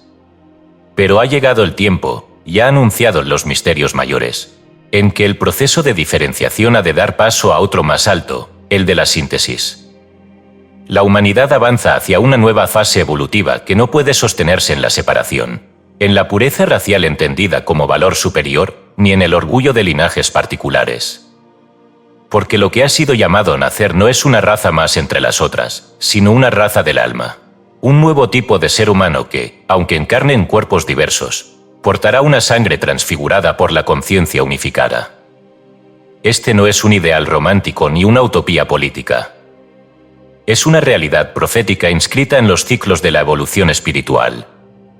Tal como las anteriores razas raíz han surgido una tras otra como etapas de desarrollo del alma colectiva, así también la futura humanidad será una emanación de un principio superior, la comprensión profunda de que el espíritu es uno, y que todas las formas son expresiones temporales de esa unidad eterna. El mestizaje, tantas veces rechazado, será uno de los vehículos privilegiados de esta transformación. No como mezcla caótica, sino como fusión armónica de vibraciones. Cuando dos linajes distintos se entrelazan conscientemente, no solo se cruzan genes, se funden memorias, se reconcilian karmas, se abren caminos que antes estaban vedados. En esa fusión, la sangre se vuelve más plástica, más apta para sostener impulsos del alma superior, más libre de ataduras ancestrales. Este mestizaje no será solo biológico, sino espiritual, cultural y vibratorio. El alma humana está aprendiendo a reconocerse en lo otro, a resonar con lenguajes distintos, a comprender símbolos ajenos sin perder su propia raíz. Se están disolviendo los muros invisibles entre religiones, filosofías, tradiciones. Y lo que emerge de ese entrelazamiento no es confusión, sino síntesis. Una sabiduría más amplia, menos dogmática, más intuitiva. Las almas que están naciendo en este tiempo, en cuerpos de piel mestiza, en familias multiculturales, en contextos donde ya no hay una sola tradición dominante, no son errores del azar. Son heraldos del nuevo linaje. Son eslabones entre mundos. Y si en su infancia sufren desconcierto o desarraigo, es porque están siendo liberados de toda fidelidad ciega a lo antiguo, para poder ser alquimistas del porvenir. Esta raza del alma no necesitará de sangre azul, ni de apellidos ilustres, ni de pertenencia a ninguna élite visible. Su linaje será interno. Se reconocerán entre sí por la vibración, por la claridad de la mirada, por la compasión que los habita, por la inteligencia que no separa, sino que une. No estarán concentrados en un solo lugar geográfico, sino que se esparcirán por la tierra como puntos de luz, tejiendo una red invisible de conciencia. Y habrá señales en sus cuerpos, no físicas, sino sutiles. Una sangre que responde más rápidamente al impulso del alma. Un sistema nervioso más sensible, capaz de percibir dimensiones no ordinarias. Una tendencia natural a rechazar el conflicto, el dominio, la violencia. Una nostalgia profunda de un mundo que aún no existe, pero que ya llevan dentro como recuerdo. Estos seres serán los constructores de la sexta raza raíz, aquella que comenzará a nacer cuando la humanidad actual purifique su karma colectivo y haya aprendido las grandes lecciones del ego, del poder, de la identidad. No serán perfectos, pero estarán más cerca de la conciencia crística. No necesitarán templos para orar, porque su templo será el corazón. No necesitarán jerarquías externas, porque su guía será la luz interior. Y, sin embargo, no estarán solos. Porque todos los linajes antiguos que han conservado la llama del espíritu serán llamados a integrarse en este nuevo cuerpo colectivo. El saber egipcio, el silencio druida, la visión indígena, la mística oriental, la ciencia del alma occidental, todo convergerá en una nueva alquimia. No como mezcla superficial, sino como sinfonía consciente. La sangre de esta humanidad futura no será una sangre pura en términos raciales. Será una sangre unificada en vibración, compuesta por fragmentos redimidos de todos los pueblos. Y será en ella, no en un grupo particular, donde el Logos podrá descender de nuevo con toda su fuerza. Porque solo un cuerpo planetario unificado en el alma podrá recibir sin romperse la luz que viene. Ya se perciben los signos de este nacimiento. Las fronteras se vuelven porosas. Las lenguas se mezclan. Las religiones se entrecruzan. Los hijos de culturas opuestas se aman. Los antiguos enemigos se convierten en aliados. Y aunque la resistencia del viejo mundo sea intensa, el impulso del alma colectiva ya ha decidido avanzar. La raza del alma no será proclamada por decreto. Nacerá en silencio, como brote tierno en la grieta de una piedra. Y cuando sea tiempo, su sangre hablará. No con violencia, no con gritos, sino con una vibración tan pura que tocará las fibras más altas del alma humana. Y entonces, el misterio de la sangre, tan mal entendido, tan deformado, tan oculto, resplandecerá por fin en su verdad esencial, que la sangre fue siempre el canal del espíritu, y que solo al volver a ella con conciencia, la humanidad podrá renacer. Capítulo 14. La sangre como oráculo, lectura psíquica del linaje interno. En los antiguos santuarios de los misterios, ocultos en cuevas, protegidos en los desiertos, resguardados tras símbolos incomprensibles para el profano, existía una ciencia que no fue escrita, sino transmitida de boca a oído, de alma a alma. Una ciencia viviente, peligrosa en manos del ego, pero cerrada en manos del iniciado. Me refiero a la lectura vibratoria de la sangre, también conocida como el arte de descifrar el linaje interno a través del aura sanguínea. La sangre, en los planos superiores, no es simplemente un fluido rojo. Es un río etérico que transporta no solo nutrientes y oxígeno, sino impulsos anímicos, fragmentos de memoria, pactos kármicos y sellos que no pueden verse con el ojo físico. Cuando el alma desciende al cuerpo, lo primero que magnetiza es la sangre. Y esa sangre, desde su formación en el vientre materno, comienza a grabar con precisión los códigos de luz y sombra que el alma trae de otras vidas. Así, la sangre se convierte en un oráculo viviente, una escritura palpitante que revela quién se es realmente más allá de las apariencias. No todas las almas saben leer ese oráculo. Para hacerlo, es necesario haber silenciado las interferencias del ego, haber trascendido los juicios, y haber afinado los sentidos internos que permiten percibir lo sutil sin ser engañados por la ilusión.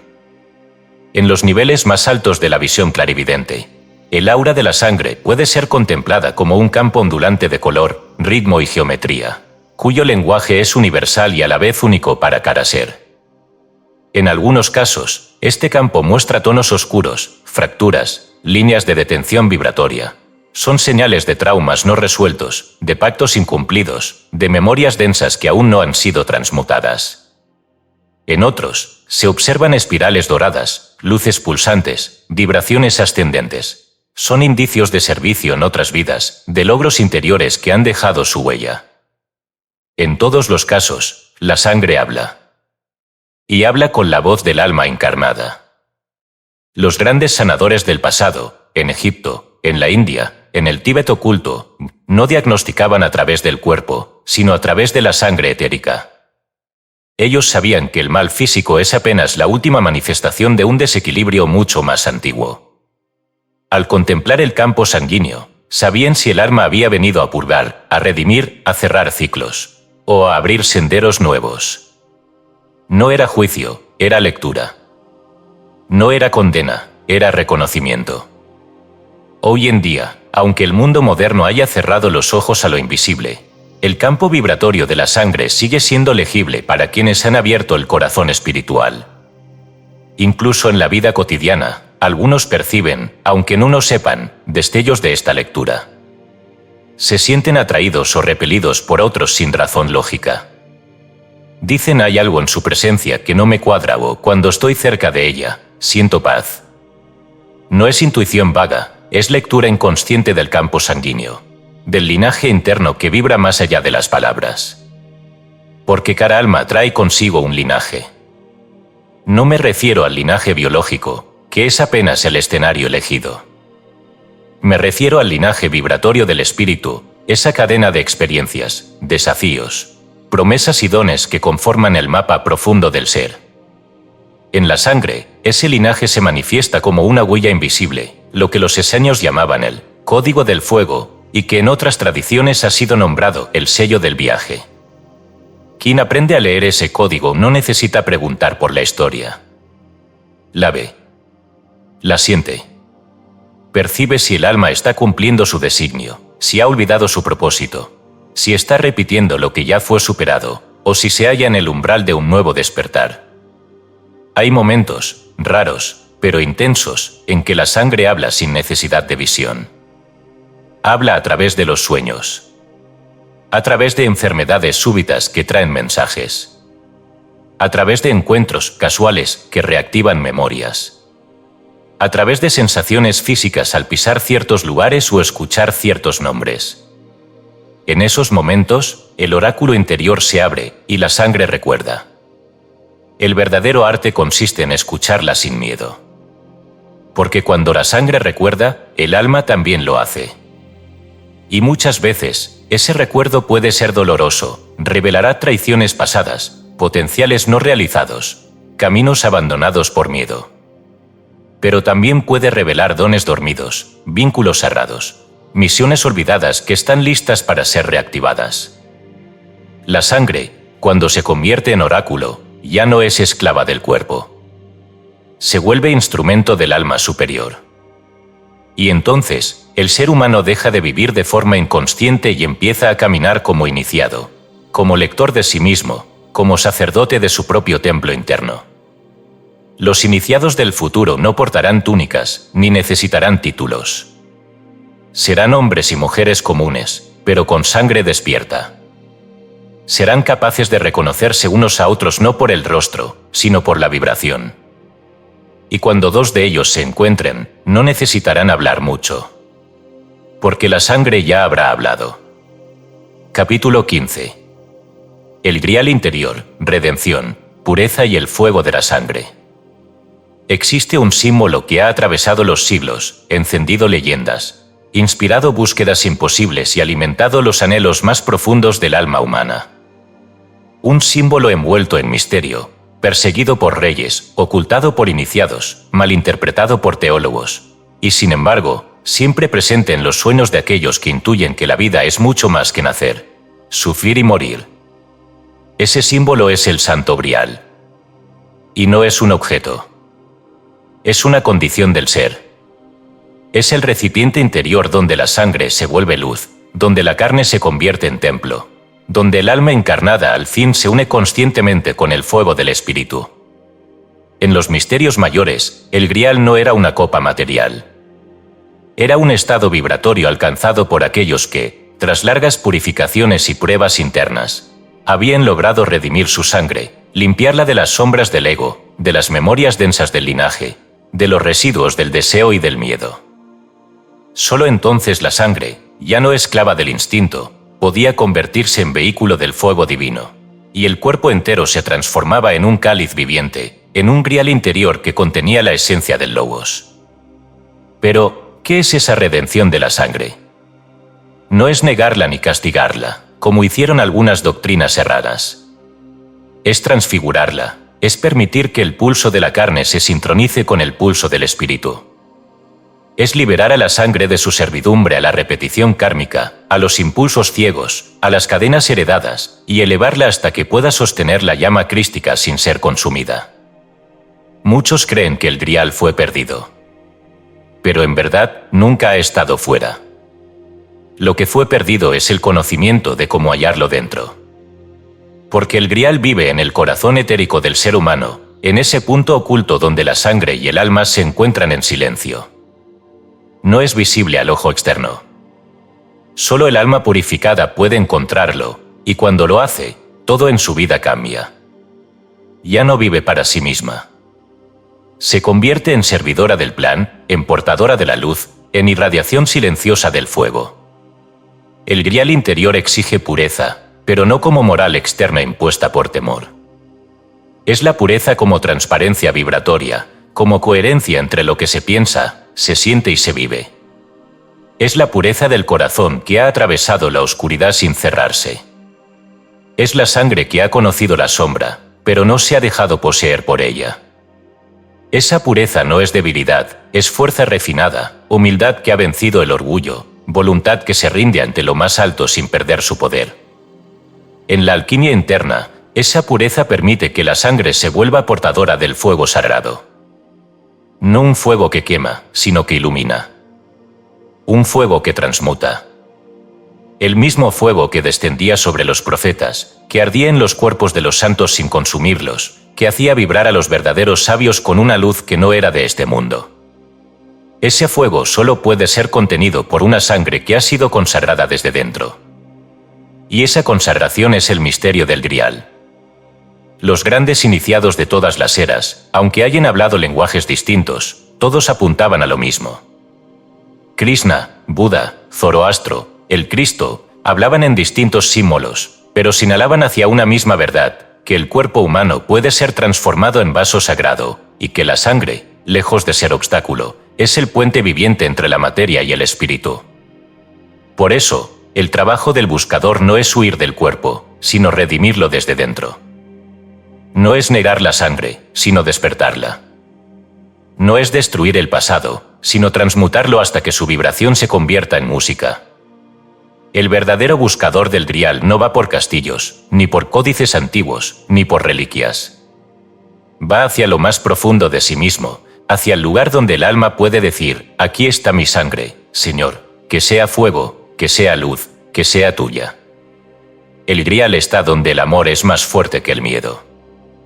Donde la entrega es más honda que la ambición. Donde el alma canta, aunque la carne tiemble. Y cuando esa copa interna se llena, no con vino, sino con la vibración de la presencia divina, entonces el mundo ya no es el mismo. Porque un solo ser humano que ha despertado el grial en su interior ilumina los caminos de muchos que aún no recuerdan quiénes son. Esa es la promesa del misterio de la sangre. Que al final de todos los linajes, de todas las razas, de todas las pruebas, el alma encontrará el fuego, y la sangre, purificada por el servicio y el amor, se convertirá en luz que no se apaga. Y entonces, el grial dejará de ser una leyenda. Será una presencia. Una presencia viva, respirando dentro de ti. Epílogo. Cuando la sangre cante, la humanidad como cuerpo de luz. Llegará un día, y no está tan lejos, en que la sangre del mundo despertará. No será por decreto, ni por ciencia, ni por dogma. Será porque en los corazones encarnados comenzará a vibrar un recuerdo, que alguna vez la carne fue sagrada, que la sangre era canto, que el cuerpo humano no era prisión, sino instrumento del espíritu. Ese día, las razas ya no serán fronteras. Serán matices. Las culturas ya no se enfrentarán. Se mirarán como espejos. Los linajes no serán causa de orgullo ni vergüenza, sino ríos que fluyen hacia un mismo océano. Porque la humanidad comprenderá que siempre fue un solo cuerpo, disperso por la historia, pero unido por el alma. Y ese cuerpo, la humanidad entera, se convertirá en un cuerpo de luz. No como fantasía, sino como estado vibratorio real. Las células serán personas. La sangre, los pueblos. El sistema nervioso, las redes de conciencia que conectan a los sabios, a los artistas, a los que aman en silencio. Y el corazón será la presencia crística en el centro de ese cuerpo, latiendo al ritmo del logos, llamando, infundiendo fuego. Cuando ese cuerpo despierte, la sangre del mundo cantará. Sí, cantará. Porque cada corriente vital, en cada ser, emitirá una nota única, y todas juntas formarán la sinfonía de la tierra redimida. Ya no habrá disonancia, porque cada vibración encontrará su lugar. El odio no podrá enraizarse, porque la sangre no lo permitirá. Las guerras cesarán, porque el fuego interior será más fuerte que cualquier impulso de destrucción. Los antiguos sabios sabían que este tiempo llegaría. Lo escribieron en los templos, lo sellaron en geometrías sagradas, lo susurraron en rituales secretos. Porque sabían que todo lo que nace de la sangre puede ser transfigurado por el alma. Y que cuando la sangre se vuelva translúcida al espíritu, la tierra será nuevamente digna de su propósito cósmico. Ese canto no será de voces humanas, sino de vibraciones etéricas. Los iniciados lo oirán antes que nadie. Será como un murmullo en el pulso, como una nota suspendida en el aire, como una sensación de paz que invade el cuerpo sin causa aparente. Será el himno de la sangre despierta, el anuncio de que el ciclo de separación ha terminado, y que la humanidad, al fin, ha recordado. ¿Recordado qué? Que la sangre fue siempre puente, no frontera. Que el linaje más alto es el del servicio. Que la pureza verdadera es la que nace del fuego interior. Que el grial vive en cada corazón sincero. Que el Cristo no vendrá desde fuera, porque ya reside en la sangre del que ama sin medida. Y cuando ese día llegue, el día en que la sangre cante, todo lo que ha sido dividido se reconciliará. El cielo y la tierra se mirarán sin distancia. El cuerpo y el alma caminarán como uno. Y la humanidad, desde su núcleo transfigurado, se alzará como lo que siempre fue destinada a ser. Un templo viviente de la luz,